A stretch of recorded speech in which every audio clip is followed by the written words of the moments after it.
Very much, Sharks. Unicorns of Love fans are having a fantastic day. Not only did the team seize 4th place after that crazy game, Power of Evil is our fantasy MVP. He picked up 15 kills, 3 assists on a Smite Orianna, pentakill to close the game out in style. He earned just under 48 points today. Something that's impressive, he was started on over 52% of fantasy teams, and unfortunately, he's on my bench. Now, with the playoff race coming down to the wire, we also wanted to highlight the 5 OP pros that pulled out all of the stops this week. Let's kick things off with somebody who is on my fantasy roster. It is NukeDuck. He picked up 44% kill share. He dealt 40% of his team's damage, playing both Victor and Varus. And we're finding that NukeDuck is coming into his groove just a little more as the weeks are rolling on. His Varus is still arguably his strongest champion, though. And Rocket, maybe that late season surge for playoffs. Next up, a man that also turned his fate around, it was Freeze. He went deathless this week at 24 KDA, and that performance earlier today was absolutely phenomenal. 18, 0, and 6. Always in the right position, always dealing the right amount of damage, and the Copenhagen Wolves pulling off what I consider the biggest upset of the summer split. So congratulations to Freeze and the Wolves for keeping their hopes alive just a little bit longer. The other team who's hoping to knock Copenhagen Wolves out of the promotion tournament is going to be Enrated and SK. Enrated pulled out Shen this week in both of his games, 2-5-23, showing that he can definitely add Shen to the must ban or must consider resolution. A lot of good taunts, pretty good laning phase, and also the fact that it can play bait because Freddy likes to play it as well. Next up on our list is going to be another mid laner. It's going to be Froggen. He continues to show up, the metronome of elements, if you will, 48% damage share in 2 games of Varus. He was roaming yesterday for some early kills in lane, in other lanes rather, to help out his team and really just continuing to show that Froggen is relevant, but unfortunately not always picking up the wins that Elements needs. They're fighting for their lives to make it to the playoffs. Finally, how can we not have Power of Evil once more? We've added him as our 5th player. So chance from the audience. Pentakill on that Smite TP Orianna. Fantasy MVP. 15 kills today. You know what? If PoE goes huge, then the Unicorns might go huge once more in the playoffs. So that's our 5 OPs. The Penta coming in at the end. Exquisite. Congratulations to Power of Evil and Unicorns of Love and everybody else on our OP5. But to wrap up who the MVP is for the week, we're going to head back over to Sharks and the gang for a look at the most valuable player. Thank you so much, EpicSkillshot. Yeah, well, that pentakill delivered the OP for Power of Evil, but yesterday we already kind of knew who could be an MVP, and he made it through today, going all in with Worlds on the horizon. Fnatic's Huni playing Riven yesterday, playing the all-full AD in-your-face Jarvan today. Again, a fantastic week for him. He had a few quiet weeks in the middle where he was doing solidly and doing very well, but not really making the name for himself we saw in spring. However, this week, he was crushing the competition, ahead an average of 60 CS at 20 minutes in both games this week, with some very unorthodox picks when you look at things from the European side of the world. Yeah, more picks to consider against Huni, but we really have to highlight this is Fnatic as a team setting up Huni to get these kills here in the late game, especially on the Jarvan. He was shut down early on, but then because Fnatic is playing it so well and punish mistakes and have the fantastic vision control, Huni gets to play the carry role in the end. Yeah, he just plays so well around pressure.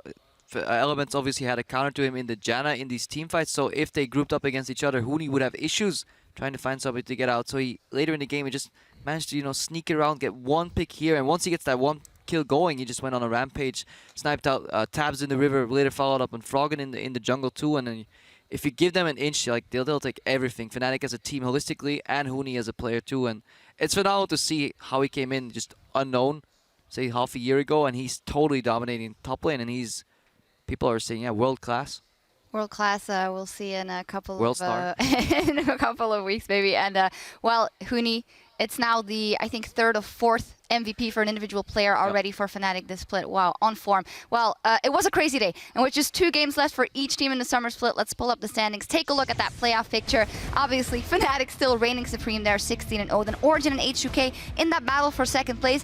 Super interesting evolution just across the 2 days. Gambit, they were doing great yesterday. Then today they lost, so typical EU LCS all over. Yeah, I think that's it. I mean, our middle-of-the-table teams remain inconsistent. We just thought Gambit were getting better and better now. They look to be the stronger of like Giants and Unicorns and Love, and then we have a game like this here where Unicorns honestly had fairly easy time once we hit the mid game to just get a massive lead. It's tough to say. I think the best out of 5 is obviously going to be the big turning point for these teams, but you got to get to playoff first, and they're all fighting for it.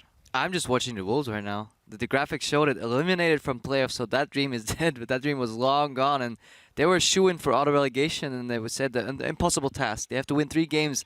SK have to lose all 3, but it's not unlikely if it keeps happening like this, so at least that's what I'm going to keep my eyes on next week. Who knows? Super crazy. Well, let's take a look at what their matchups are for Week 9 on the Thursday, as there is so incredibly a lot on the line in that race to playoffs. We're going to start things off with those Copenhagen Wolves after they take on Roccat. We have SK versus Fnatic, H2K OGR game of the week there.